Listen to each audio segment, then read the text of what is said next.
saat.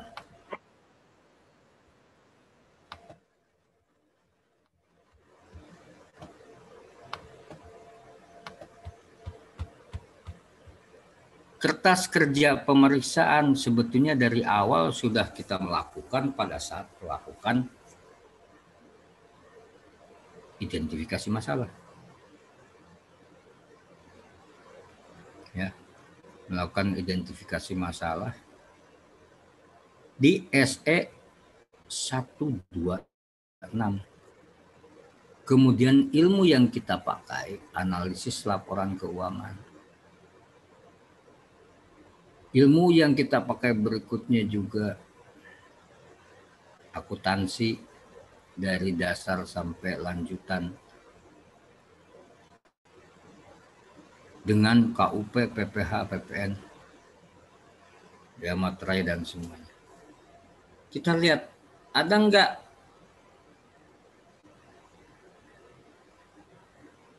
pos-pos SPT atau turunannya yang teridentifikasi ketidakpatuhan WP melaporkannya.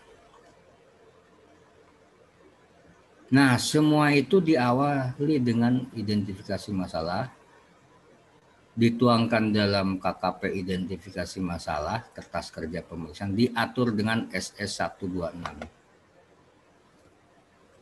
Ya, SS 126. Kemudian ternyata kita harus membuat rencana pemeriksaan sama di situ.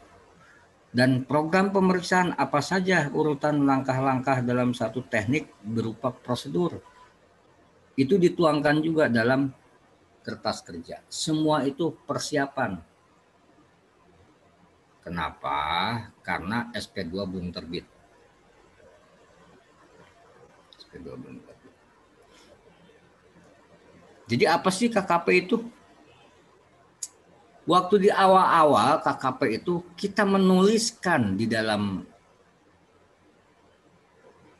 prosedur, yaitu adalah urutan-urutan langkah-langkah dalam satu teknik. Kita menuliskan apa yang akan kita kerjakan. Ya kan, tuliskan apa yang kita kerjakan, mau ngapain. Kan kita yang menemukan identifikasi masalahnya.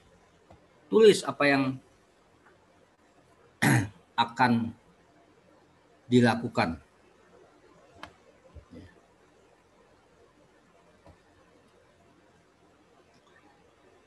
Kemudian setelah dituliskan,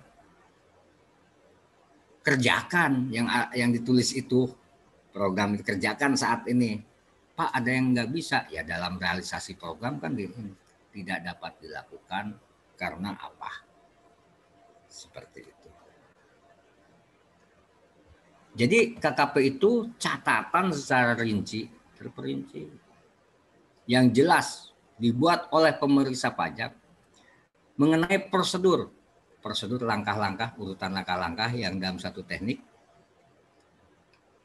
yang ditempuh atas ada data, ada keterangan, ada bukti yang dikumpulkan.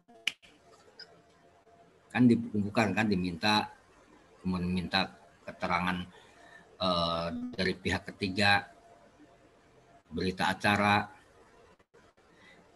dan mengambil kesimpulan sehubungan dengan pemeriksaan. SE 08 2012.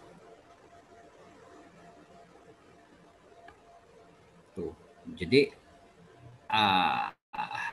urutan langkah-langkah itu dituliskan, dokumen bukti keterangan yang sudah diperoleh, cara memperolehnya juga dituliskan, misalnya kalau dipandang perlu. Misalnya kenapa dipandang perlu? Karena sebagian yang diperolehnya, enggak semuanya.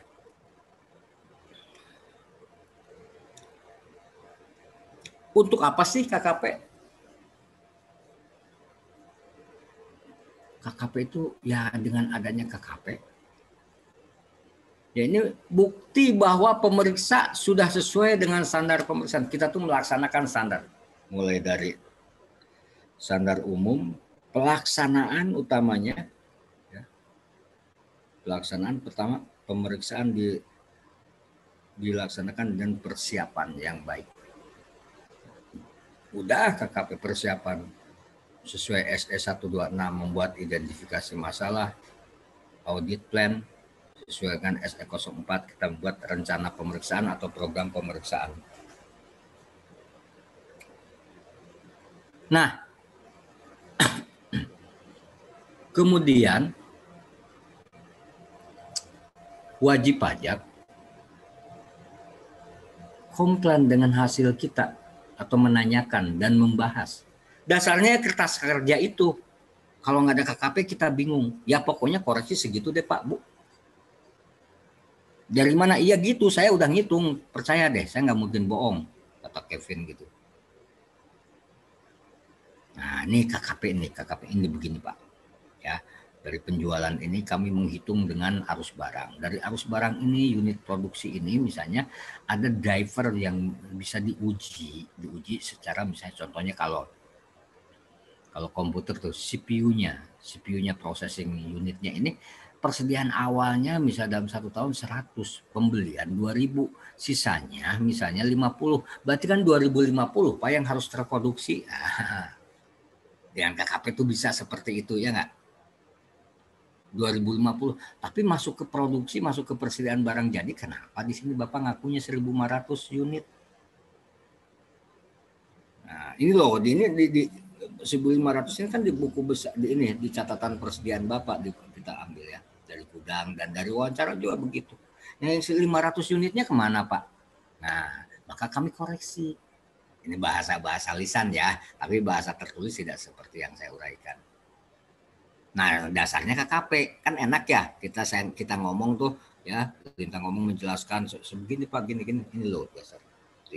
Nah, apa buktinya? Ini kami ngambil ini Pak, ngambil dari pembelian ini CPU, awalnya persediaan berapa, pembelian kurangi persediaan akhir. Tapi kenapa yang masuk ke IP 2000, tapi masuk output kesananya kok jadi 1.500, kemana? Tolong dijelaskan seperti itu. Nah, setelah selesai semua, nah kita membuat laporan yang tadi saya diuraikan itu kan nanti di dasarnya laporannya itu menguraikan yang saya katakan tadi berdasarkan KKP yang ada ya enggak? Cuma bahasanya bahasa laporan nanti, singkat, jelas, padat. Kalau KKP kan lengkap ya. Kalau bahasa laporan ya fokus tapi nggak terlalu banyak ini. Karena semuanya teruraikan di KKP. Suatu saat misalnya yang saya barusan itu keberatan WP-nya misalnya karena koreksi taruh 500 unit kali 10 juta komputernya, 500 kali 10 juta udah 5 miliar ya, 500 kali 10 juta berapa Jack? 500 unit kali 10 juta 5 miliar ya Jack ya? Iya Pak. Iya 5 miliar tuh dari unit barang. Kemudian WP keberatan dari SPHP itu keberatan. Ya sih Pak, tapi nggak semua itu. Nggak semuanya itu. Nah, ini enggak, tapi ini datanya ada nih. Nah, dasar untuk keberatan. Nah, kemudian si penelah keberatan nanti, ya,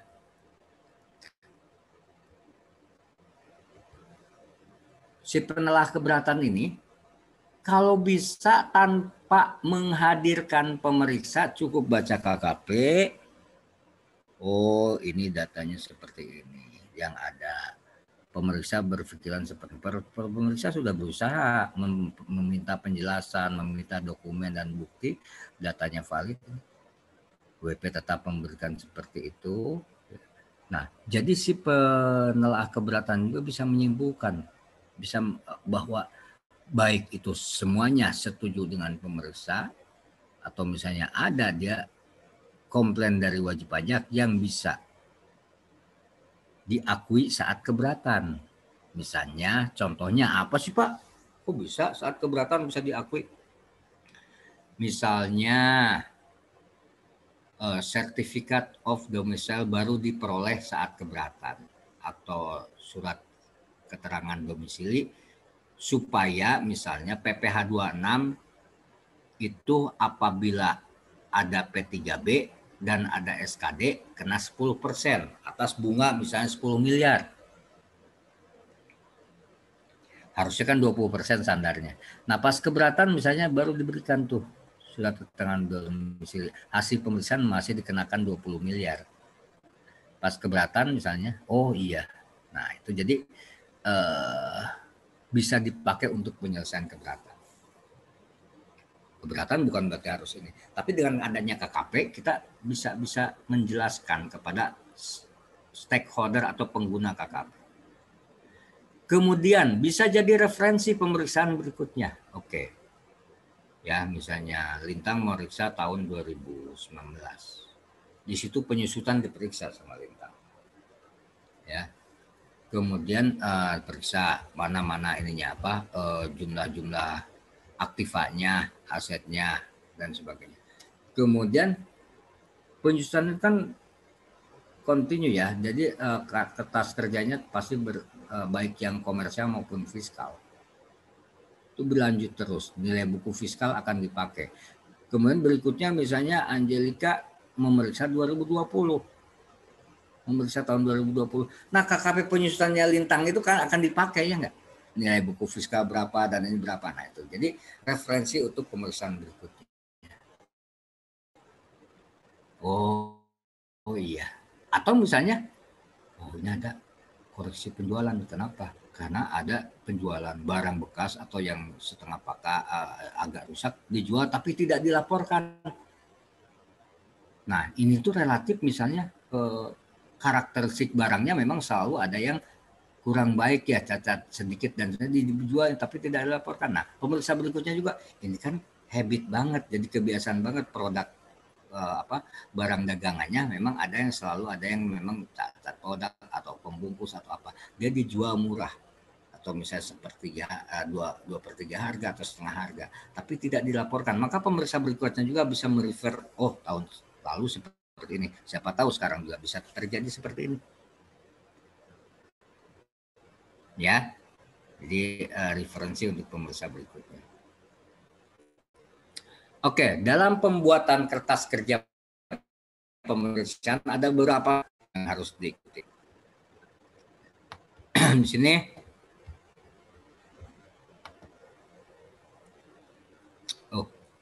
loncat.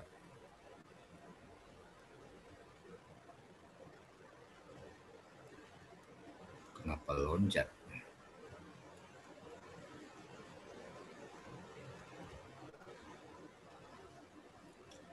KKP itu diusahakan selengkap mungkin, tapi bukan lengkap kayak orang mau membuat tahapan siklus akuntansi. Transaksi bukti jurnal posting, general ledger penyesuaian, bukan seperti itu. Lengkap, data, bukti dan semuanya ada, ya. Kemudian kesimpulan, keterangan dan semuanya ada. Kemudian perhitungannya akurat, penambahan, penjumlahan, pembagian, pengkalian, ya jelas, akurat. Dilaksanakan secara objektif dan profesional. Objektif itu berdasarkan data dan fakta yang ada. Kalau kita mau mengenakan, Pak, kenapa dipakai metode tidak langsung? Dihitung berdasarkan misalnya tambahan kemampuan ekonomis dan tambahan kekayaan bersih dan biaya hidup. Oh, di sini profesionalnya itu bisa dilakukan seperti itu karena WP-nya tidak memberikan dokumen dan data dan fakta yang sebenarnya atau hanya sebagian, sehingga kita bisa memakai metode yang lain. Jadi secara profesional dan keadaan menjelaskan objektif. Jangan sampai WP-nya kooperatif, berusaha jujur, kita dicari-cari cara menghitung dengan yang misalnya analisis dengan perusahaan sejenis di ini marginnya 30%, yang ini kok 10%. Ya memang kalau memang kenyataannya 10%, kenapa memang gitu. Nah, di ALK kan ngebanding-bandingkan ini benchmark dengan ini, benchmark dengan ini. Ya nanti kan itu ALK itu Early Warning System, EWS, peringatan dini. Nah setelah itu dilakukan pengujian lagi. Kalau memang kenyataannya seperti itu sudah. kita nggak bisa memaksakan orang harus untung. Tapi rasional itu sebagai early warning system, kenapa untung rugi, kenapa untungnya tidak setara pembanding waktu ALK ya. Ada yang membahas gross margin, ada yang membahas TTOR, ada yang membahas DER, debt to equity ratio kan, dibandingkan dengan perusahaan sejenis. Seperti itu. Sistematis dan informatif. Sistematis itu terkait antar berbagai jenis pajak dan keterangannya dalam satu kertas kerja yang kompleks secara keseluruhan, dan informatif menggambarkan informasi, kemudian memakai format yang baku dan paraf dan tanggal. Oke, kita lihat sebelah kanan.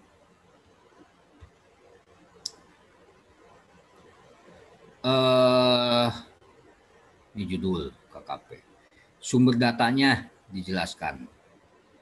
Ini nanti yang kita kerjakan di sini. Nanti kita latihan dan kita bahas lagi. Ya. Ini informatif. Harusnya di sini juga sewa bangunan dikasih keterangan biar lebih informatif. Sewa bangunan ini atas bangunan di mana kemudian sudah diperhitungkan sebagai objek PPh pasal 4 ayat 2 ke KKP 4 ayat 2. Nah, biaya sewa bangunan merupakan objek pemotongan PPh 4 ayat 2. Bisa dijelaskan di sini. Ya. Bisa di sini di atas juga ditambahkan. Merupakan objek PPh pasal 4 ayat 2 ke KKP. Karena KKP 4 ayat 2 nanti akan dijelaskan beda lagi. Atau kita bikin di sini boleh. Jumlah biaya sewa ini yang terhutang 23 mana, yang terhutang 26 mana, yang terhutang 4 ayat 2 jumlahnya sekian mana. Nanti ya diperhitungkan di KKP PPh 23, diperhitungkan di KKP 4 ayat 2. Kalau ada 26.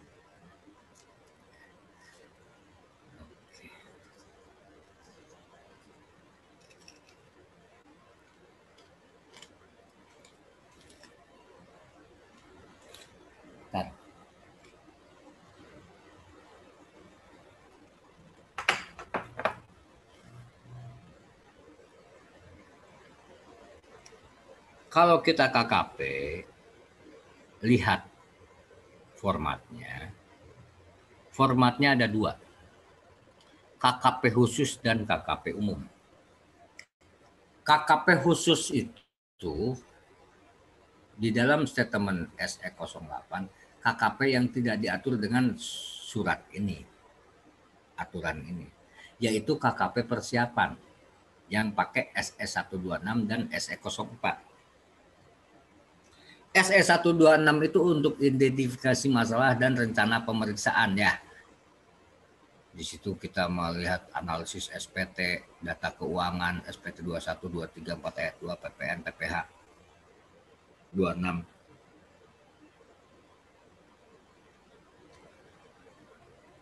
Kemudian setelah diketemukan adanya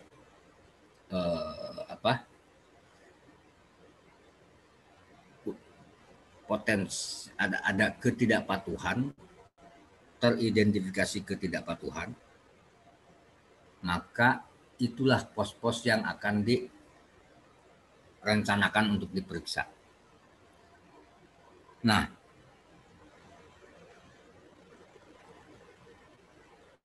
ini KKP khusus diatur di SE126 dan SE04. Kalau KKP umum yang mana? Yang tadi digambarkan tadi. Yang diatur SS0 ya, KKP umum.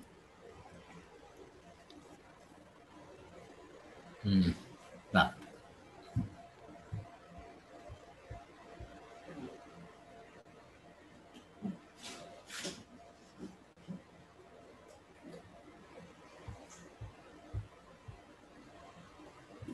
misalnya dalam satu berkas KKP seperti ini.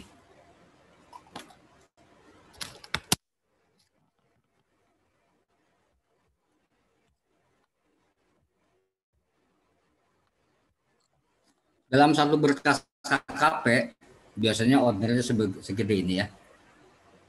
Satu berkas KKP ini dibuka. Ada KKP induk, ada KKP induk berjenis pajak, ada KKP pendukung. Apa sih itu? Nah, kita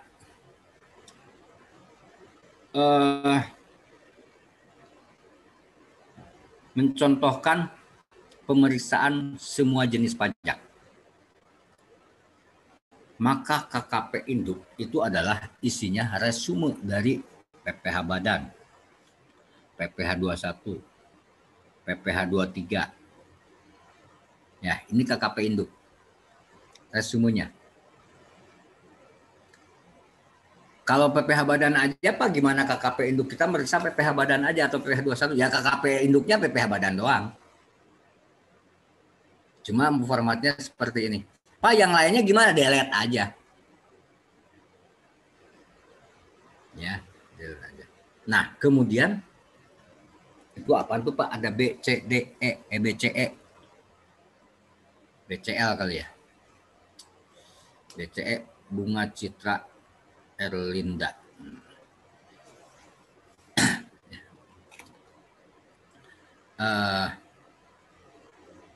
Ini KKP induknya PPh Badan. Ada rinciannya. Nih, PPh Badan. Relatif kayak SPT PPh ya. Peredaran usahanya. Ini kan lihat refnya. Referensi di KKP induk ada PPh Badan. Oh, badan kan jenis pajak ya. Maka KKP induk per jenis pajak. PPh Badannya, ya enggak?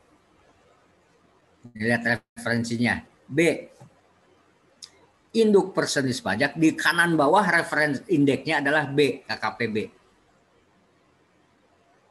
Kanan bawah indeksnya KKPB. Kalau ini indeksnya kanan bawah I. I itu ada PPh Badan. PPh Badan awalnya dari mana? Dari referensi KKPB. Ini di bawahnya KKPB indeksnya. Isinya B1, B2, B3. Ini diatur di SR 08 standarnya. Pak, boleh nggak tidak pakai B? Saya mau mulai dari Z, Y, X. Nah, boleh, cuma tidak sesuai dengan standar. Hasil koreksi tidak ngaruh. Tidak sesuai dengan SE gitu ya.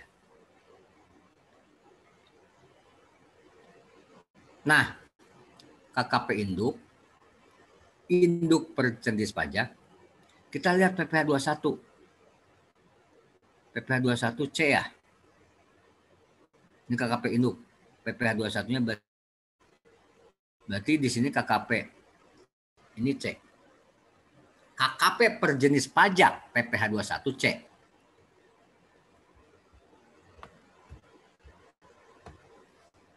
KKP C-nya. Ini dipakai akan atas KKP induk, di mana PPh 21 itu C. Kita bikin C-nya KKP PPh 21. Tapi rinciannya ada di mana di C ini? Itu di C1 referensi. Referensi ada C1. Nah, ini C1-nya. Menguraikannya dengan ekualisasi. Objek PPh 21 Pak, ini ada di harga pokok biaya upah langsung. Upah tenaga kerja tidak langsung ada di harga pokok. Ada di bagian ini juga administrasi dan penjualan. Ya, misalnya ada gaji, tunjangan makan, kemudian transportasi dan hari raya sekian. Maka jumlah objek di dalam biaya PPh Badan ini dan ini dijadikan objek PPh pasal 21. dijadikan objek PPh pasal 21. Ini jadi sistematis ya, di mana ada dan informatif, di mana di dalam biaya gaji ya, terkait dengan harga pokok di KKPB 2 dan gaji tenaga karyawan di KKPB 3 ini dijadikan objek PPh 21. Jadikan objek PPh 21 di KKP C1. Di KKP C1. Uraian lagi, uraikan. Sepanjang dianggap perlu ya uraikan sini.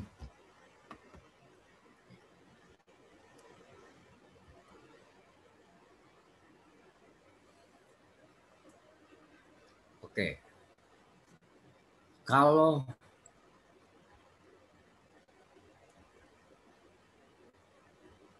biaya usaha lainnya misalnya di B3. B31 pegawai, B32 sewa, B33 bunga. Di dalam KKP bunganya itu di B33 ternyata kita harus melampirkan perjanjian kredit dengan bank dan pihak lainnya. Fotokopi. Misalnya kalau dipandang perlu fotokopi. Sisipkan. Itu dokumen pemeriksaan namanya. Namanya itu dokumen pemeriksaan.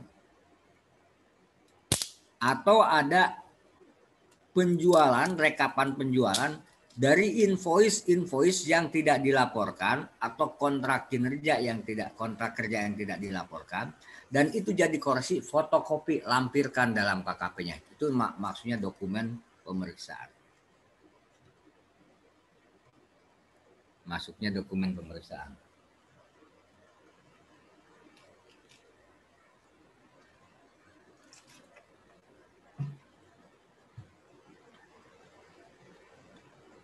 Dokumen pemeriksaan ini diusahakan kalau nggak terlalu banyak di belakangnya KKP pendukung. Biar pas dibaca tuh. Oh ini biaya bunga ke bank. Banknya apa? Mandiri. Nomor rekening sekian. Lihat dokumennya. Oh iya, ini perjanjian kreditnya. Ada tingkat bunganya juga berapa.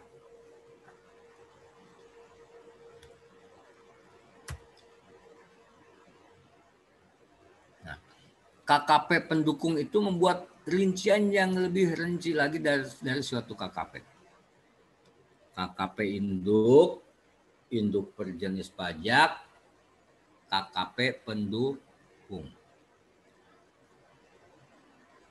Di dalam KKP pendukung, bila dipandang perlu ada dokumen yang perlu difotokopi karena signifikan dipakai untuk kertas kerja pemeriksaan, maka itu indeksnya DOC.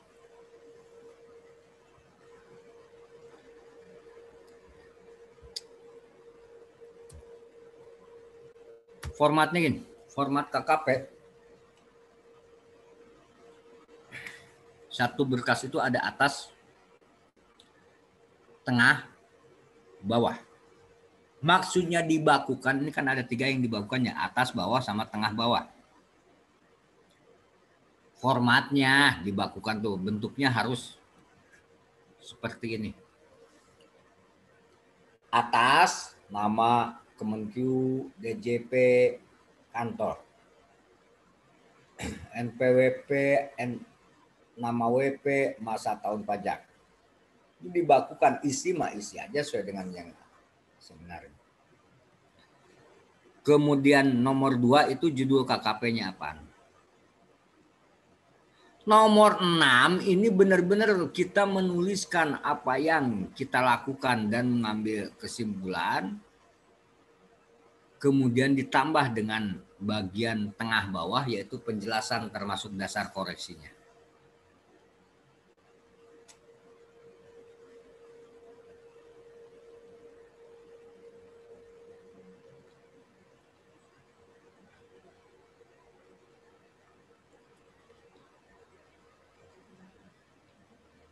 Nah, kalau diperjelas seperti ini. Paling atas kantor. Bawahnya judul KKP. Kanan identitas WP. Tengah bagian pertama menunjukkan buku dokumen bukti yang diperoleh. Dihitunglah bukti dokumen berdasarkan teknik metode yang direncanakan. Di uraian tengah bawah ada menurut WP menurut ini. Nah, diuraikan lebih tegas lagi di penjelasan uraian.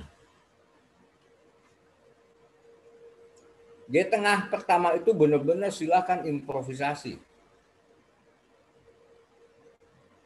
KKP nggak boleh dipinjam atau diminta oleh fiskus atau konsultan. Itu dokumen rahasia negara. Pak, gimana kau pembahasan air? Ya dibacakan aja, dijelaskan di situ.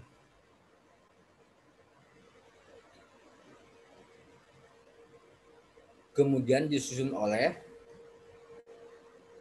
ditelaah oleh.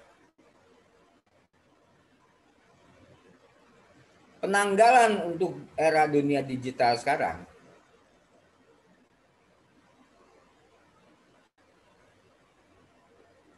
yang benar itu pada saat dikerjakan dikasih tanggal.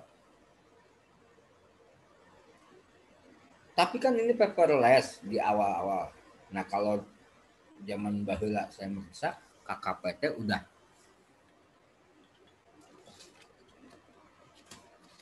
sudah di print out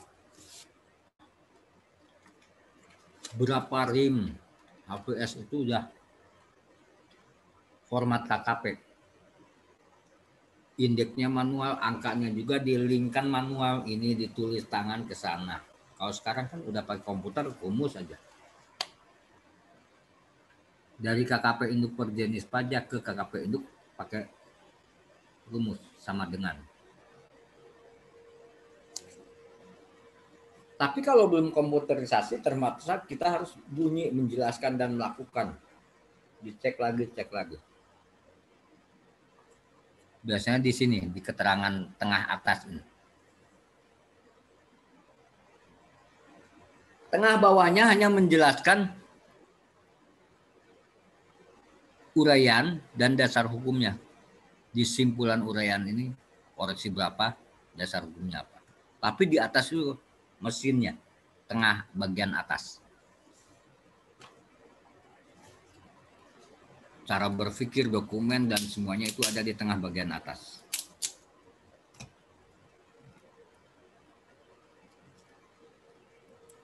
Nah, bagian atas itu,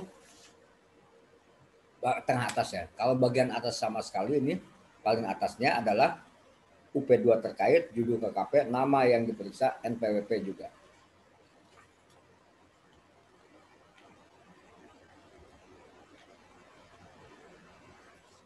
Dibakukan formatnya atas, bawah, dan tengah bagian pertama. Tengah bagian kedua bebas mau ngapain juga. Sesuai dengan keadaan selama pemeriksaan.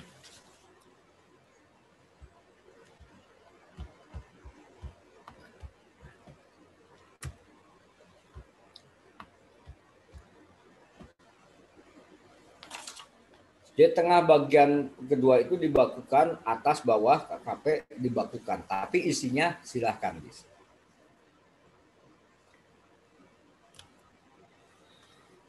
Ini tengah bagian kedua. Pertama. Tidak dibakukan dan dibuat sesuai dengan kebutuhan pemeriksa.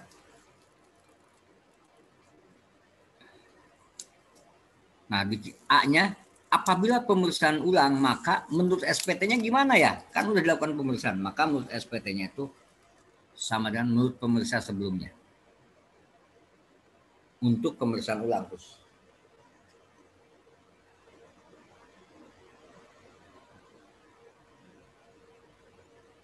Ada pertanyaan sampai sejauh ini, silakan. Jack, ada Jack? Belum, Mbak. Kevin.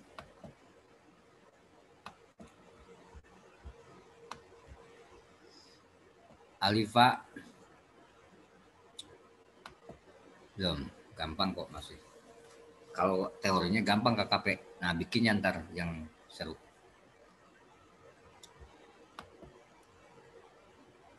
Nah, Pak, gimana kalau lebih dari 1 halaman KKP?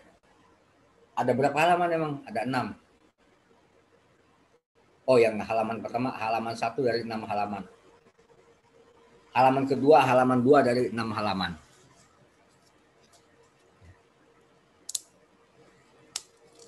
Nah, baru pojok kanan bawah nanti di paraf dibuat oleh dan ditelaah oleh secara lengkap.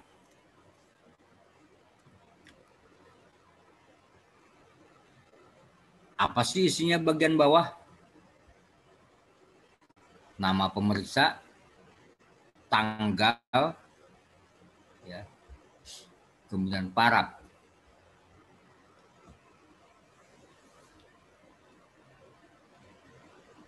Yang bawah ini nih. Oke, sekarang loncat.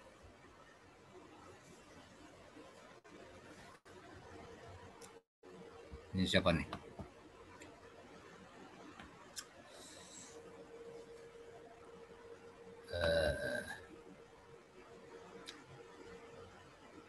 Amelia deh. Amelia Nur. Ya. Amelia, tolong bacakan yang di slide yang di bawah kotak nih. Yang dari pos-pos itu, Pak? Betul, sampai nomor 4 aja. Oh iya. Pos-pos berikut tidak dilakukan pemeriksaan berdasarkan rencana pemeriksaan dan perubahan rencana pemeriksaan. Yang pertama, perjalanan dinas. Kedua, pemeliharaan gedung dan peralatan. 3, telepon dan telex. 4, beban bank. Makasih Amelia. Sama-sama, Pak. Nah,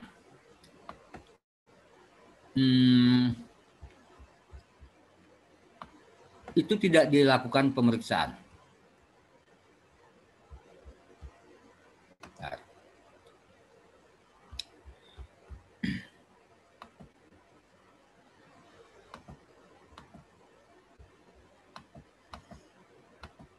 Ini ada lagi Andrea, saya belum Andrea Yola ya.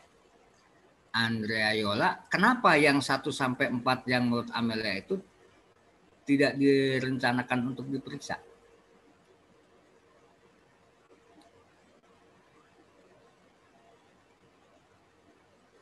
Kan ini KKP itu kita melaksanakan. Kenapa pakai nggak direncanakan diperiksa? Baik menurut rencana pemeriksaan dan perubahannya.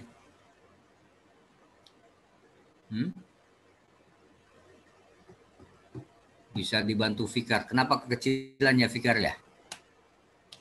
Sampai ini. Fikar, kenapa Fikar? Nggak kelihatan? Hah? Bisa, kan udah saya share, bisa dilihat di ini. Mungkin karena nominalnya kecil, Pak. Bukan. Jadi kenapa, nggak gini aja. Kenapa di dalam yang tadi dibacakan Andrea Yola itu, pos-pos berikut ini sesuai dengan rencana pemeriksaan dan ini tidak dilakukan pemeriksaan. Kenapa? Anda yang bikin KKP gitu. Dulu waktu diidentifikasi masalah, kenapa? Mana yang diperiksa, mana yang tidak, yang gimana? Ada yang bisa coba yang bantu?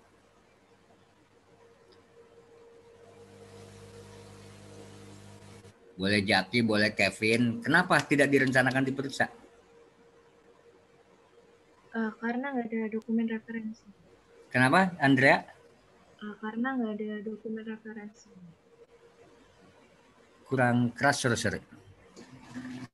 Karena nggak ada dokumen referensinya. Nggak ada dokumen referensi. Nggak. Alasan di awal kita tidak melakukan, itu kan tidak ada referensi. Tapi di awal ini kita tidak melakukan pemeriksaan untuk pos-pos itu kenapa? Izin menjawab, Pak. Silakan. Mungkin karena nggak ada perbedaan antara SPP-nya dengan hasil pemeriksaannya, jadi sudah dikira benar gitu, Pak. Nggak ada yang harus diperiksa lagi. Oke. Loncat sih. Bentar.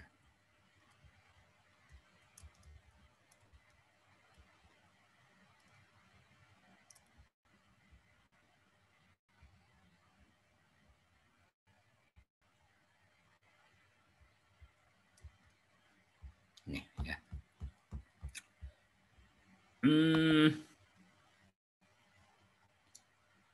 Berdasarkan rencana pemeriksaan dan perubahan, itu rencana kapan dibuat?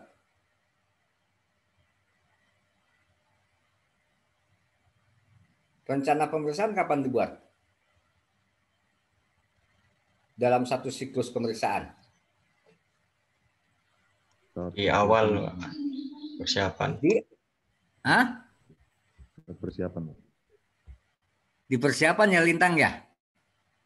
Kenapa tidak direncanakan jadinya? Karena apa? Karena bukan dianggap masalah mungkin ya Pak. Iya, karena tidak ada teridentifikasi ketidakpatuhan, kan kita fokus audit. Ya, kita memeriksa itu yang ada identifikasi masalah, yang ada diperkirakan ada masalah, diperkirakan WP tidak patuh. Ya kan? Nah, waktu di awal kita tidak merencanakan pos-pos SPT dan turunannya itu untuk diaudit. Kenapa? Karena di awal kita tidak melihat ada masalah di situ. Nah, oleh karenanya di dalam KKP kan banyak tuh akun-akun nanti di state pos-pos ini tidak dilakukan pemeriksaan berdasarkan rencana pemeriksaan dan perubahannya. Ini namanya fokus audit. Audit difokuskan kepada yang bermasalah. Pos-pos SPT. Nah baru jawaban tadi. Maka tidak perlu dibikin KKP pendukungnya, referensinya. Karena memang tidak dilakukan pemeriksaan, tidak direncanakan diperiksa. Mengerti ya? Karena tidak direncanakan diperiksa. Kenapa tidak direncanakan diperiksa Pak? Ya karena dari awal juga saya nggak ngeliat ada masalah di situ. Ya. Nah, jadi biaya usaha lainnya itu kan kalau tadi kan kembali lagi ke KKP induknya total semua. KKP induk per jenis pajak PPh Badan. Di PPh Badan KKP pendukungnya adalah biaya tadi B1 penjualan, B2 harga pokok, B3 biaya usaha lainnya. Ini KKP B3 nih. Ini KKP pendukung. Lah B31 KKP apa?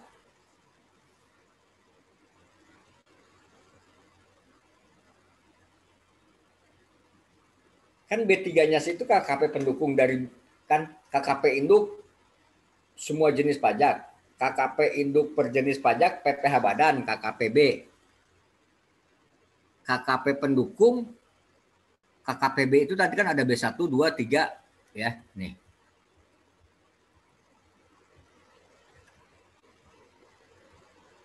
Oh, dalam. Nah, B1, 2, 3.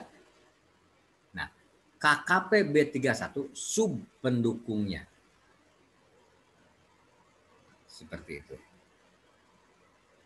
Kan KKP induk PP per jenis pajak PPh Badan. B1-nya nih. Peredaran usaha B2 harga pokok. Pak, ini harus B1 B2. Itu kan SE08.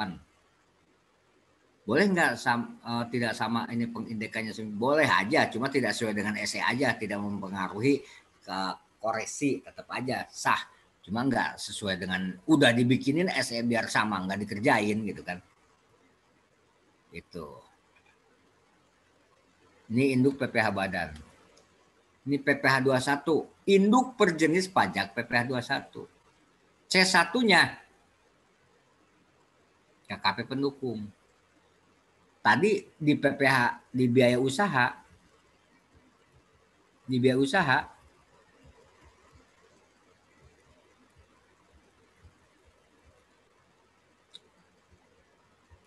Nah ini ya, ada B31. B3 itu udah KKP pendukung, B31 sub pendukung.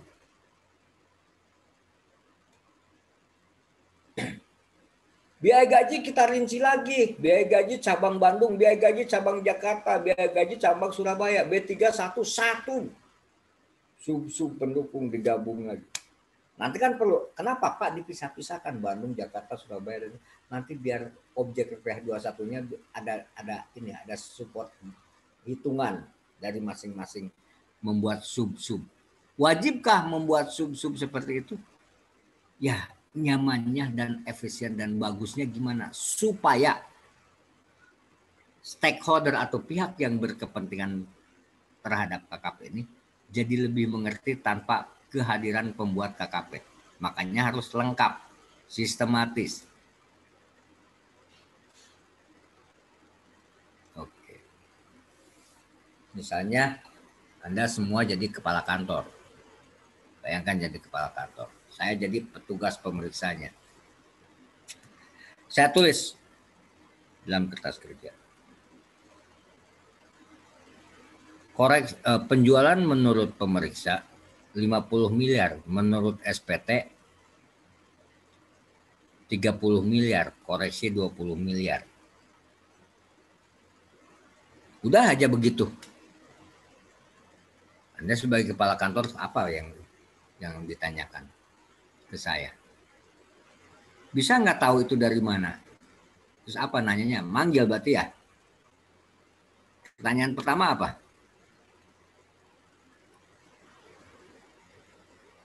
Hitungannya mungkin, Pak.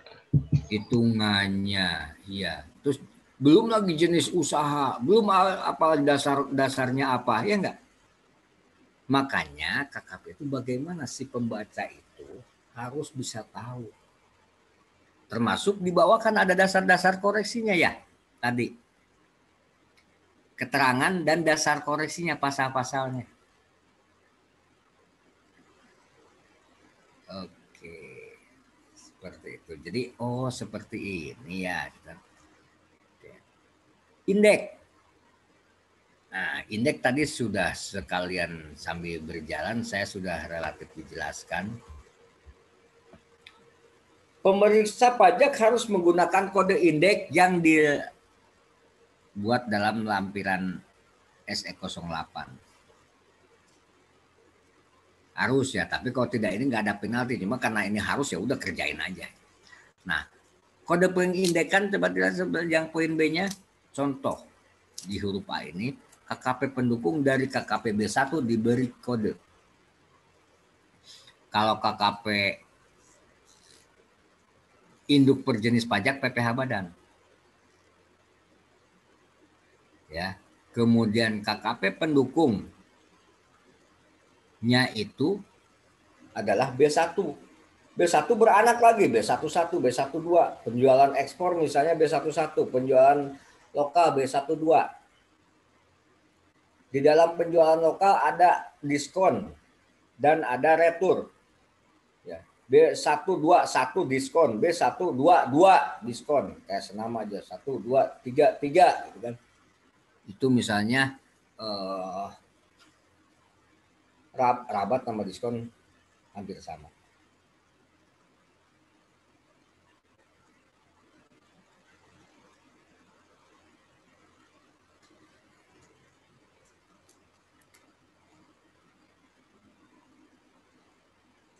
Nah, dalam hal ruang lingkup pemeriksaan satu atau beberapa jenis pajak. Nah, tadi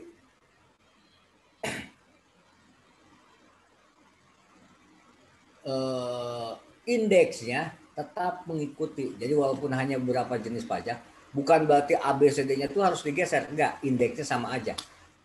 B itu untuk peredaran, untuk PPh badan, untuk PPh. Kemudian seandainya misalnya tidak ada objek 21, jangan digeser dari PPh 23 menjadi indeksnya PPh 21, C itu tetap 21 tidak final, D itu tetap 21 final, E itu PPh 23 tidak final indeksnya. Tetap formatnya gitu. Tapi harus di print nggak Pak yang kosong? Jangan, delete aja. Nggak usah di print. Nah ini indeks ya. Indeks itu waktu kita lihat di persiapan pemeriksaan ada rencana pemeriksaan, rencana program, rencana realisasi program, dan profil WP. Kemudian KKP yang dibuat berdasarkan peraturan SE 08 itu yang bawah, yang KKP umum. Ada induk per jenis pajak, PPh badan, B1 penjualan, B2 harga pokok, B3 biaya usaha. Nah ini yang sudah ditentukan di dalam SE 08.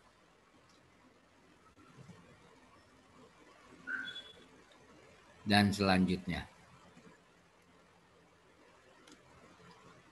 PPh 21 tidak final C, PPh 21 final D, PPh 22 tidak final, oh saya tadi E, PPh 22 final F, PPh 23 tidak final tuh saya lupa, G yang finalnya H.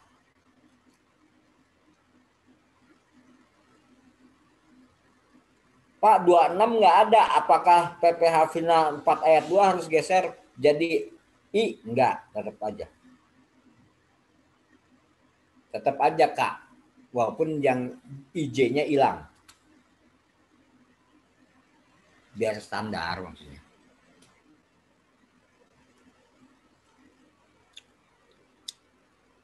Oke. Waktu di sebelum UTS ada istilahnya perubahan rencana pemeriksaan. Kenapa? Karena memang saat di lapangan terjadi perubahan signifikan di WP sehingga program yang pertama itu tidak dapat dilakukan atau dapat dilakukan tapi harus ada tambahan program pemeriksaan lainnya. Maka ini kan ada KKP perubahan. Harus disetujui oleh Kepala UP2 dalam 3 hari. Gitu kan. Perubahan rencana pemeriksaan.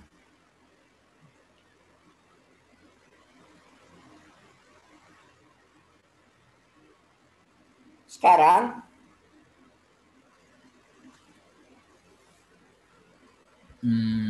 siapa nih?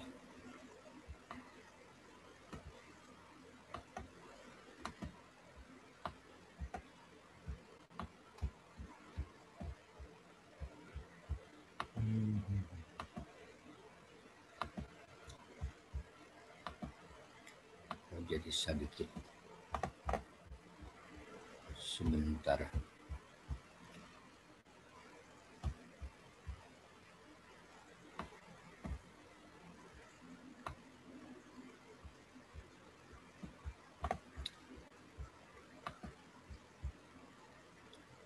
Yang view-nya unik sendiri.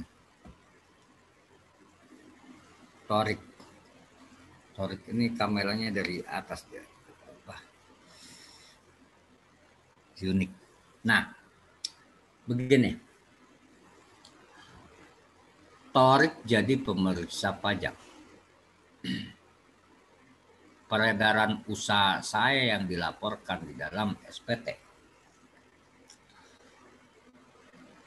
20 miliar.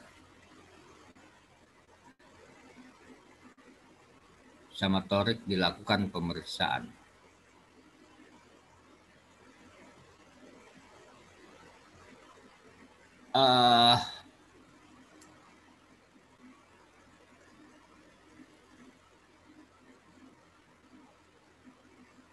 Tadi terkait dengan 20 miliar itu biar tetap ini ya dari penjualan komputer itu. Untuk 1000 unit, tadi 1000 unit atau 2000 ya. 20 miliar, bukan komputer loh. 1000 unit tuh. Mesin aja. Kemudian diperiksa sama Torik. ternyata harusnya 1.500 dan setelah didukung dengan koreksi lain-lain, perhitungan lainnya, penjualan saya harusnya jadi 30 miliar. Itulah SPHP Torik. Itu semuanya ya. Penjualan menurut pemeriksa 30 miliar, penjualan menurut SPT garis miring WP 20 miliar. Setelah itu sama Torik dikasih SPHP ke saya. Surat pemberitahuan hasil pemeriksaan dan lampirannya. Peredaran usaha menurut pemeriksa 30 miliar. Peredaran usaha menurut WP 20 miliar. Koreksi 10 miliar. Oke, kemudian saya dikasih SPHP dan lampirannya. Saya tanggapi dengan bahasa tertulis ya. Tanggapan saya menyetujui adanya koreksi, tapi tidak 10 miliar koreksinya. Ini buku dokumen. Saya hanya koreksi yang belum terlaporkan memang cuma 1 miliar, Pak.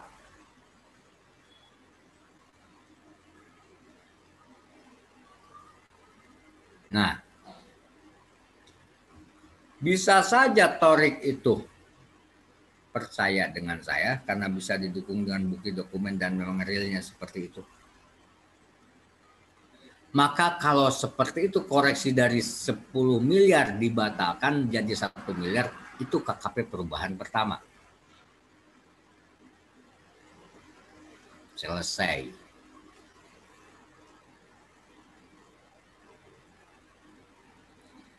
Tapi misalnya,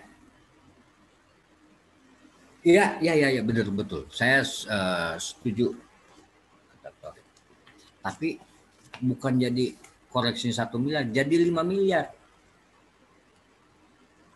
Tetap dibuat KKP perubahan pertama. Saya nggak bisa, Pak, ini saya benar, ini 1 miliar koreksinya. Saya ngakui kok saya salah. Koreksi 1 miliar enggak tadi. Jadi seharusnya penjualan, karena ini bukan masalah substansi ya, yang dapat diajukan ke tim GE, masalah pengakuan formalitasnya. Maka saya mengajukan pembahasan di tim GE. Dibahaslah sama Torik, sama tim GE diambil. Maka tim GE mengatakan ya masih dikoreksi tapi 4 miliar koreksinya. Ya, 4 miliar. Baik saya pemeriksa maupun WP harus tunduk. Tapi WP punya hak untuk keberatan. Walaupun saya ngotot dengan koreksi 9 miliar, tapi harus mengikuti keputusan tim GE.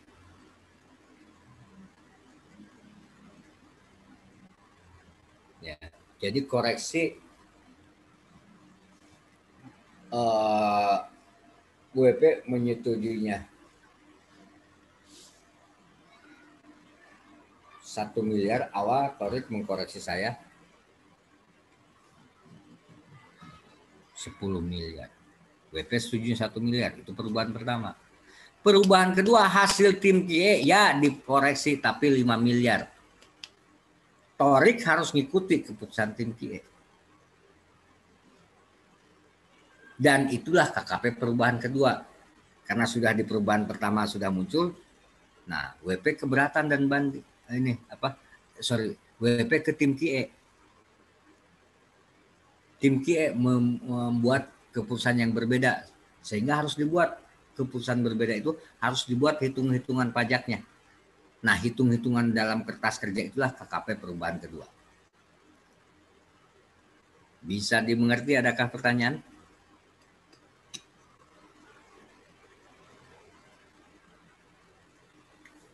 Oke, enggak ada.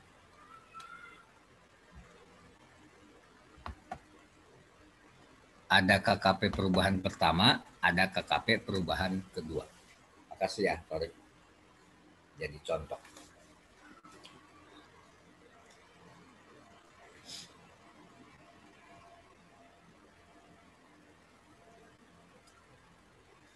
Nah, yang mana Pak? Semuanya nggak diganti? Tidak, yang ada perbedaan aja. Bukan semuanya diganti, enggak. Yang ada perbedaan berdasarkan pembahasan akhir dan pembahasan dengan tim QA.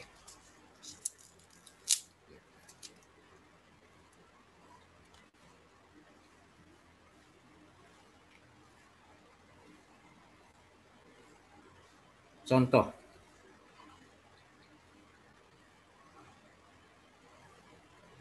Nah, ini kurang gede nih. Bentar. Susah.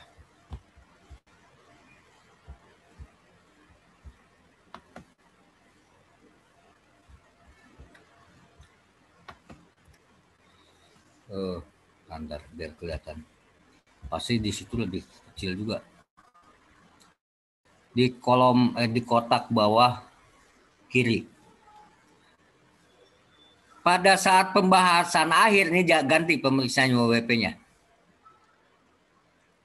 WP menyampaikan bukti atas pengeluaran yang terjadi bulan April 20XX berupa voucher nomor sekian ya.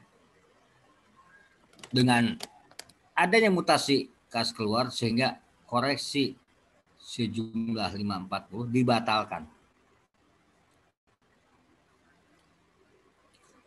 Koreksi awal dibatalkan 540, koreksi yang terakhir berapa? 146.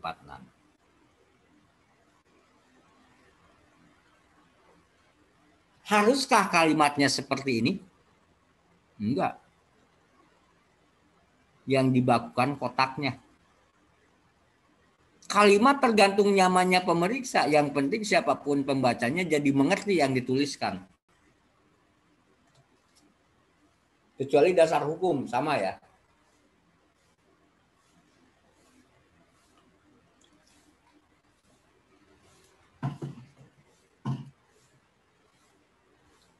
Berarti ini karena saat pembahasan akhir, KKP perubahan pertama atau kedua?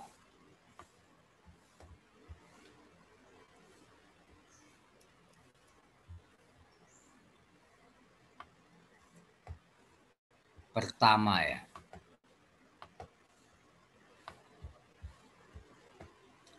Karena kalau kedua itu saat dibahas di tim QA.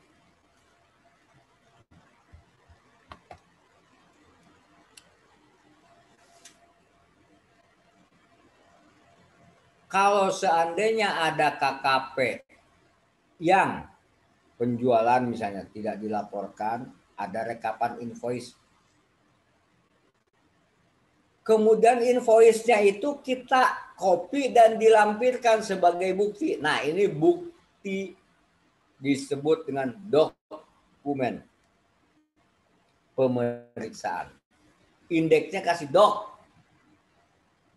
Misalnya B111 penjualan lokal.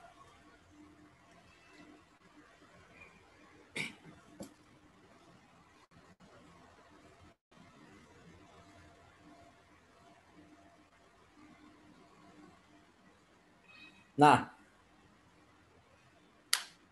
menyimpan kode indeks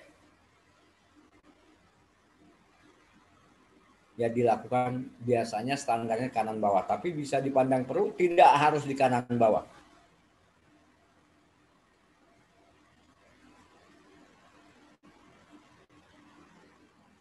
Kemudian rincian dokumen pemeriksaan dirinci, dibuat, nanti lampirkan dokumennya dalam berkas KKP itu.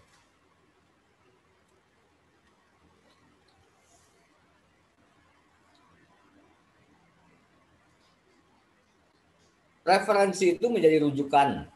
Jadi kalau kita melihat angka yang sebelumnya, yang grand yang besarnya, referensi kemana? Berarti rujukannya seperti itu mudah. Referensi ya diwajibkan sih sebenarnya, tapi diwajibkan kalau enggak itu juga nggak ada penalti. Ya diwajibkan untuk membuat referensi dalam hal KKP menunjuk ke refer KKP lainnya. Ini bukan harus di bawah, tapi yang setara misalnya.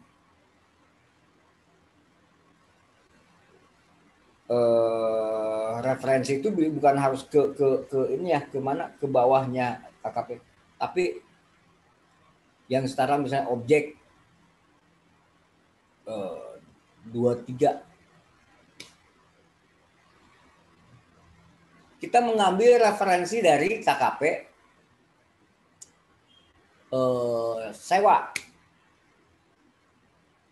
bukan berarti harus selalu dari rincian objek 23 itu sewa harus dirinci apa saja, bukan harus selalu seperti itu, tapi bisa di nge-refer, mencantumkan referensi pada KKP lainnya, misalnya di biaya sewa untuk objek PP 23.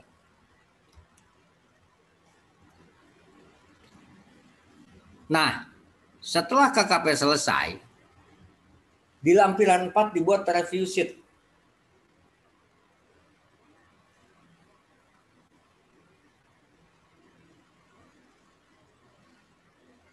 Kemudian berkas KKP harus dilengkapi dengan daftar kode indeks.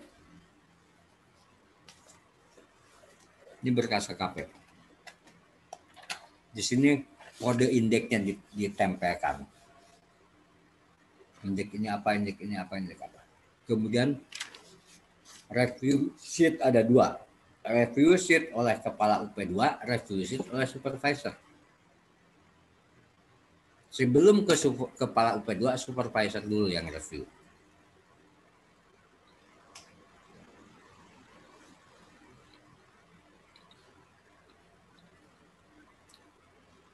Review sheet dan daftar kode indeks ini, ya makanya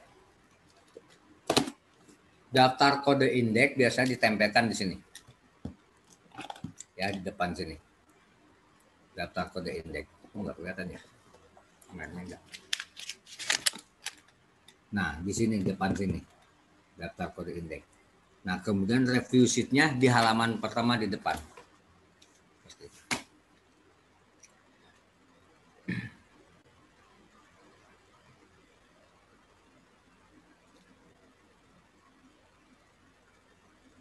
Ini juga KKP ini bisa dipakai untuk tujuan lain katanya. Tapi. Nah, ini review sheet. Daftar kode indeks, tempelkan. Mana KKP, mana dokumen pemeriksaan. Kalau dokumen pendukung udah ada dalam KKP. Hal lain yang perlu diperhatikan adalah si informatif, sistematis, ya. Kemudian KKP harus dapat mewakili pemeriksa setelah selesai pemeriksaan. Selesai pemeriksaan, pemeriksaannya ke promosi, misalnya di kepala kantor di Medan. Nah, di KKP Pondok Aren ini gimana nih? Urusan udah selesai, udah. Nah, siapapun yang melihat wajib pajak, kemudian wajib pajak itu diperiksa, ya. Dari hasil pemeriksaannya itu, si pembuat KKP itu bisa menjelaskan kepada si membaca, jadi dapat mewakili. Walaupun sudah tidak misalnya promosi di kepala kantor, tidak di KPP Pondok Aren lagi. Kemudian pengguna siapapun yang membaca menggunakan hak diusahakan mengerti tanpa penjelasan tambahan dari pemirsa pajak. Nah, kalaupun WP keberatan, nggak usah si penolak keberatan manggil-manggil pemeriksa pajak karena sudah cukup terjelaskan dalam kertas kerja itu. Itu yang diusahakan KKP yang bagus.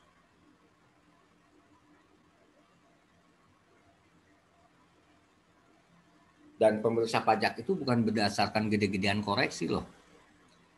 Tapi pemeriksa pajak yang canggih dan handal itu dapat menetapkan yang seharusnya ditetapkan. Tidak lebih, tidak kurang. Itu. Karena kalau ketetapan gede, WP-nya nggak salah, ya babak belur juga.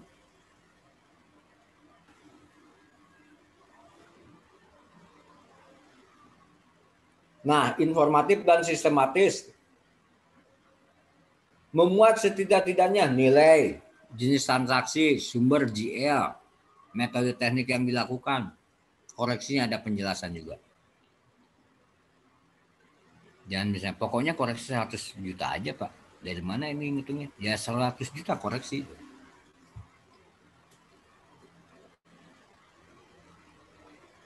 Sistematis juga dan informatif bisa juga dalam ekualisasi.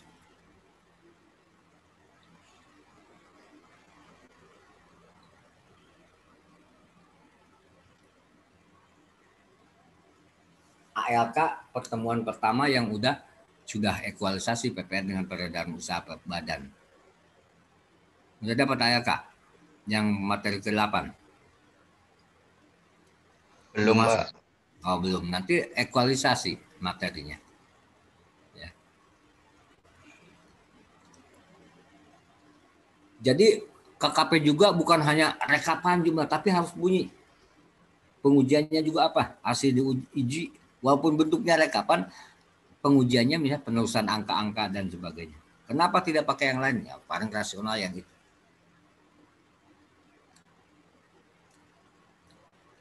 Sistematis lengkap dengan indeks dalam pendukung KKP-nya juga terconnected.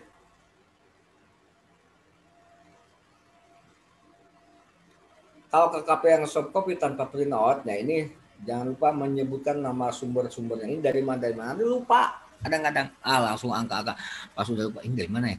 Ya dulu saya ngitung dari mana. Apalagi misalnya diambilnya tuh dari data ini. IT juga. Digital. Yang tidak dikuasai. Maka dibuat tanggal apa dan kapannya. Jam. Kenapa? Siapa tahu data digitalnya dirubah. Nah, oke, tadi sudah berkas KKP, isinya dokumen KKP dan dokumen pemeriksaan. Satu order itu ya.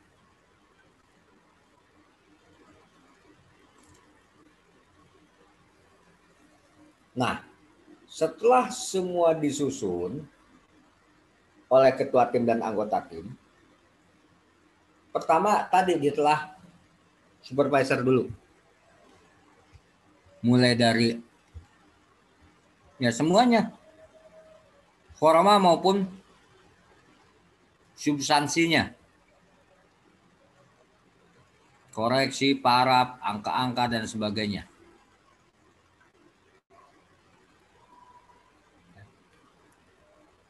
Baru tuangkan hasil penelaahan itu dalam review sheet penelaahan supervisor.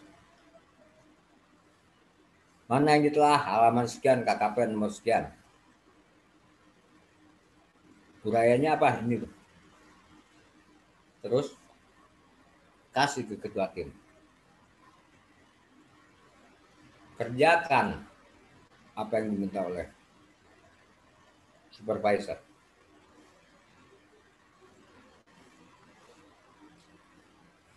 Beres, maka nanti berkas KKP, berkas LHP, berkas SPHP,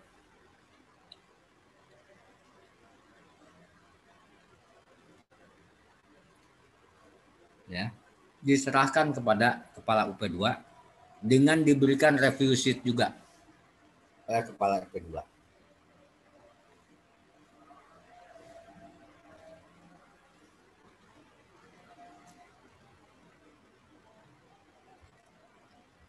Oke, ada pertanyaan? Izin bertanya, Pak. Silakan.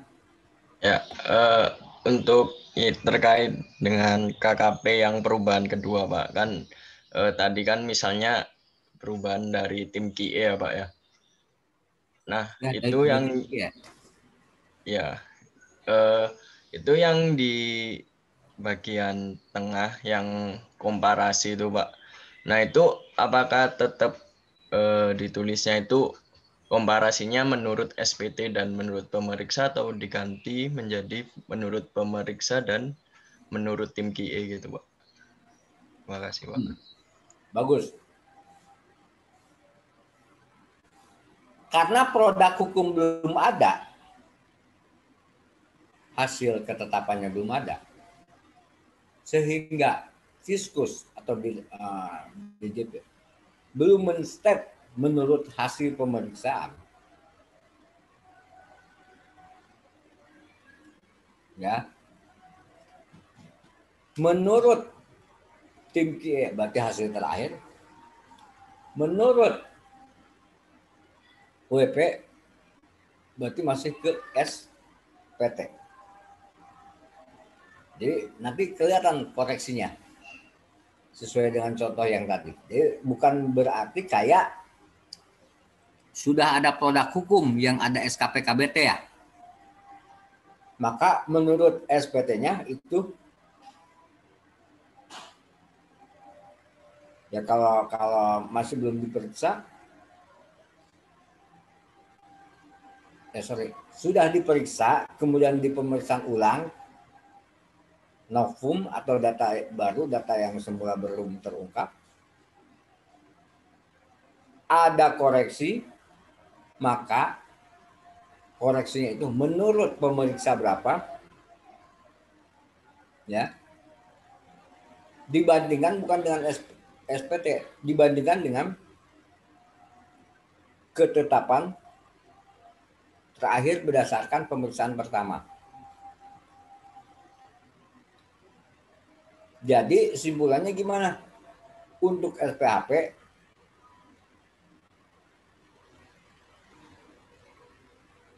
setelah pembahasan akhir dan closing, nah menurut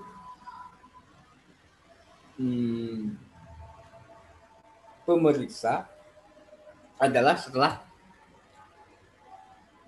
ada keputusan tim QA.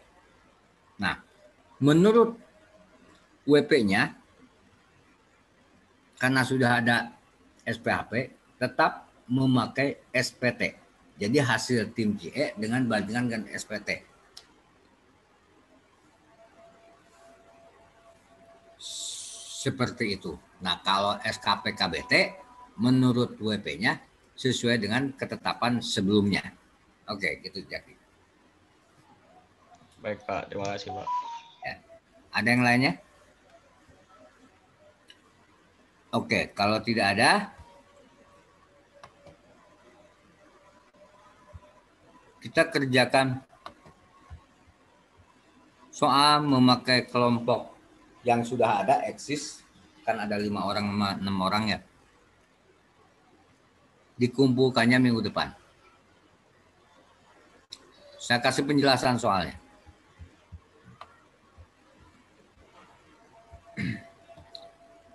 Diperiksa tahun 2020, tahun pajaknya 2019.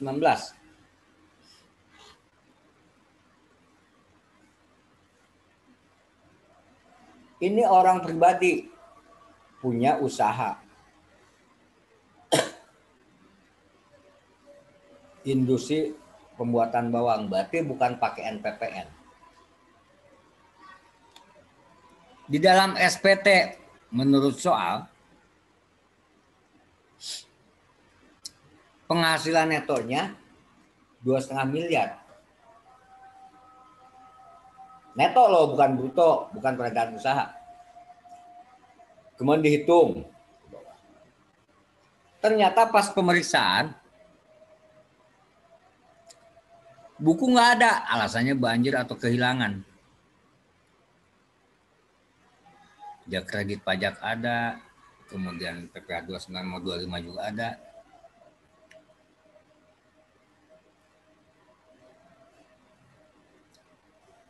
Nah, kemudian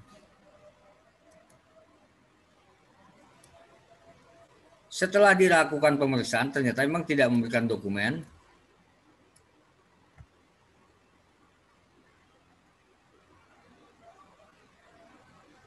dan ada alasan dari pihak kepolisian bahwa memang kecurigaan.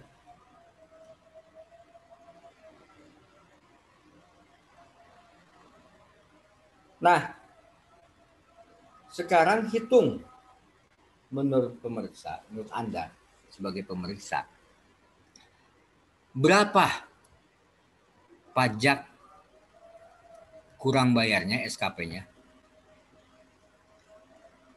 Kemudian berapa bunga yang harus ditagih? Ingat, kalau sudah berlaku cipta kerja, tingkat bunganya jadi berbeda. Bukan 2% per bulan. Buat risalah pembahasan BHP, di mana wajib pajak tidak menyetujui seluruh koreksi pemeriksaan dan hadir pada saat pemeriksaan, tapi tetap tidak setuju. Buat LHP ringkas 1 sampai dengan 4 dan usul pemeriksa SKP. Kalau ada nanti notif, tapi notif nggak ada.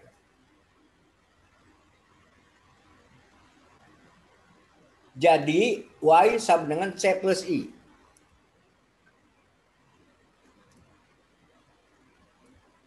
Penghasilan di sini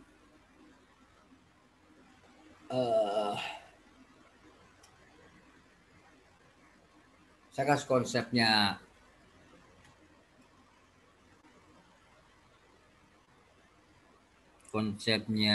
apa?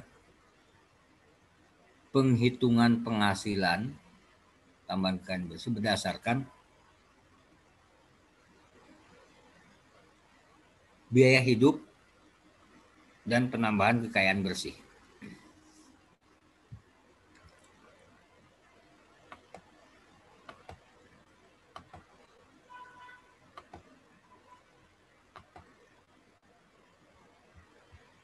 Oke, saya ambil contoh Tasya.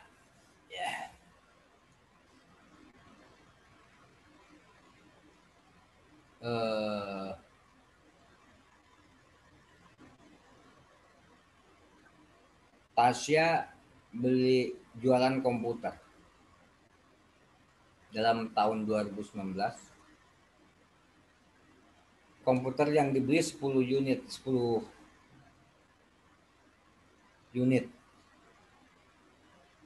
100 unit lah. A 10.000. 10 juta. 10 juta kali 100. 1 M ya? Ya. Dijual 15 juta. Jadi 1,5 M ya.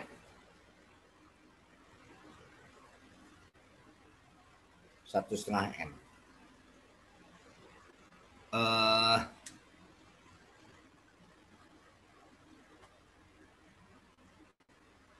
Jualnya online, canggih banget, jadi nggak ada biaya apa-apa, biar gampang.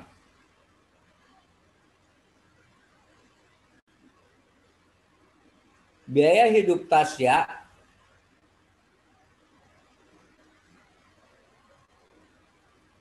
sebulan 10 juta.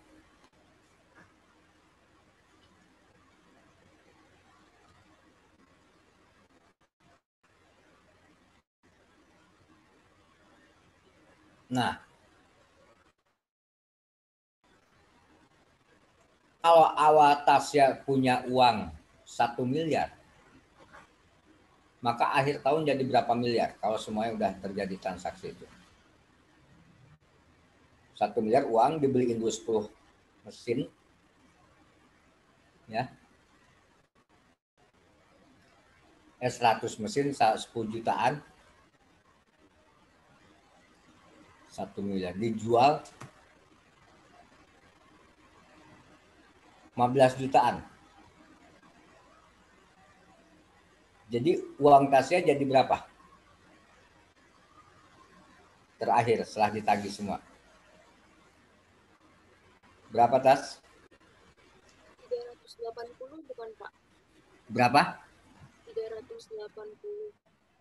Kan 300. Yang 1 M-nya kemana? Oh enggak, Pak.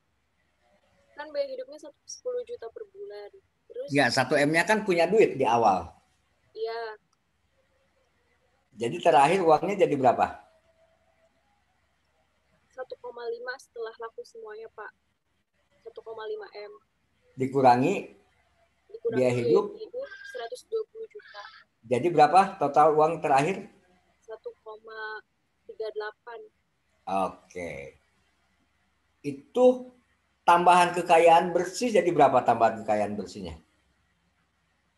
380. Oke, biaya hidup berapa? 120. Total jumlahkan. 500. 500. Penghasilan berapa? 1,5. Penghasilan itu apa penjualan? 500, Pak. 500 ya. Nah, inilah konsep dari metode tidak langsung, tambahan kekayaan bersih ditambah dengan biaya hidup sama dengan pertambahan kemampuan ekonomis. C sama dengan Y plus I, ya enggak? Bisa diikuti semuanya? Jadi objek PPH itu tambahan kemampuan ekonomis.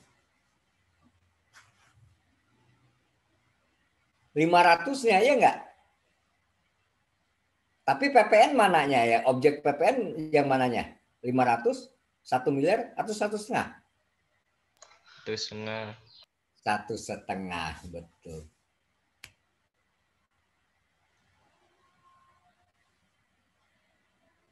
Jadi si tambahan kemampuan ekonomis ini bisa dikonsumsi atau bisa diinvestasikan. Ya. Makasih Tasya ya. Nah,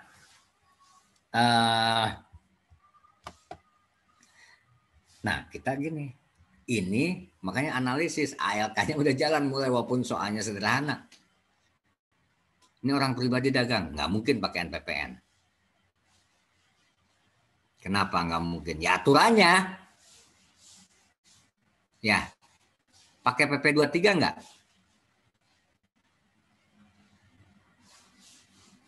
Nggak mungkin juga. Ya, kenapa? Kalau 23 nggak mungkin bayar PPh 25. Dan ada PPh 29 ya. Ya kan, PPh 23 final 0,5%. Oh, berarti pembukuan gitu loh. Ini logik. Pembukuan dia nggak ngasih dokumen, berarti kita tetapkan berdasarkan metode tidak langsung. Ya, informasi yang ada adalah kan udah digabung nih analisis laporan keuangan apa dan sebagainya. Pemeriksa kan nanti Fiskus nanti akan seperti itu. Informasi adalah Y-nya yang tadi Tasya 500 juta, di sini ternyata 2,5. Ada nggak informasi biaya hidup? Oh, ada di bawah. Ada nggak kredit pajak? Ada. Ini biaya hidup. Tambahan kekayaan bersih? Oh, ada juga. Ya, maka hitung SKP yang surat ketetapan pajak yang dibuat. Sanksi, coba lihat di ini udah berlaku belum tahun pemeriksaan tahun 2020 udah berlaku yang cipta kerja nggak, yang sanksinya ditetapkan tingkat bunganya tidak 2% tapi ada penyesuaian itu. Kemudian sanksi bunga sampai dengan tanggal dibuat sekarang. Kemudian kalau saya sisi ini enggak setuju semuanya, tidak menyetujui seluruh koreksi, terus WP-nya datang saat pemeriksaan tapi tidak setuju dan tidak mempertahankan, tidak mengajukan ke tim QE. Pemeriksa tetap mempertahankan koreksinya. Nah, ini kan dibuat risalah pembahasan, dibuat apa gitu loh, ya. Buat di situ rispem dan sebagainya. Nah, ini dibuat per kelompok. Nggak usah per orang kasihan ke. Cuman buat notifnya. Dikumpulkannya minggu depan, enggak sekarang. Ya kan? Nah, tapi untuk penyamaan persepsi dan lain-lain diskusi dimulai dari sekarang pekerjaannya. Ada yang ditanyakan? Izin bertanya, Pak. Silakan, Jaki. Itu kan yang sheet SPT 1770 itu kan masih kosong ya, Pak. Nah, itu dimasukkannya itu sesuai data SPT ini atau kita pemeriksa masukin sesuai hitungan kita? Kita nggak ngisi SPT. SPT 1770 itu hanya untuk mengingatkan aja. Kan kalau kita di SPT 1770, ini ya.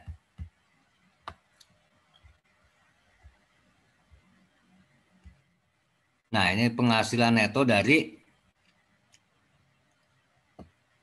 usaha ya.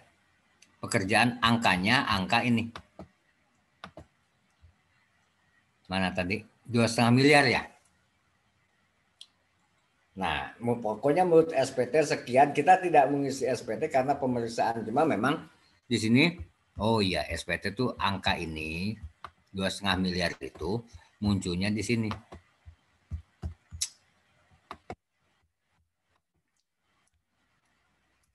Penghasilan neto dari nomor 1, usaha dan atau pekerjaan bebas. Ya udah neto.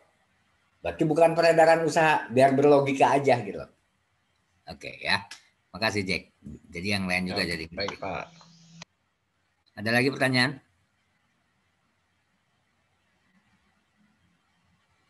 Kalau enggak silahkan mau close kamera breakout room, nanti datang lagi pas ini atau terserah gimana. Saya serahkan ke ketua kelas.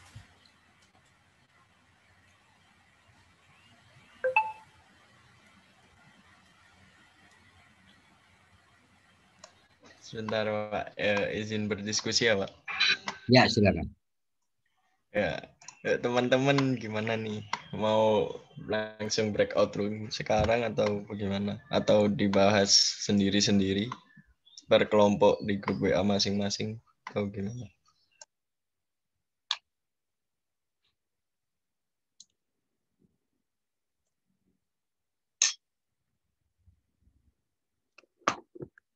Jack ini nggak pernah susah, senyum mulu. Sama Kevin juga. Oh, Kevin mah cool.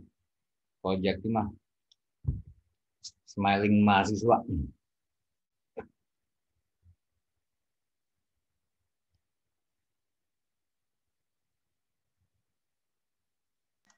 Gimana teman-teman? Nggak ada yang jawab. Gimana mau breakout room di sini atau dibahas sendiri-sendiri di grup WA masing-masing kelompok?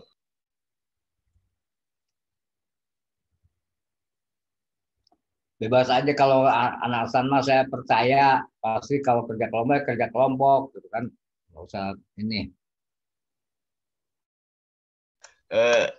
Baik Pak, karena saya juga tanya di grup WA kelas nih Pak, sepertinya banyak karena di Zoom malu-malu bilangnya karena ada Pak Tatan, banyak yang minta dibahas di grup WA kelompok masing-masing Pak.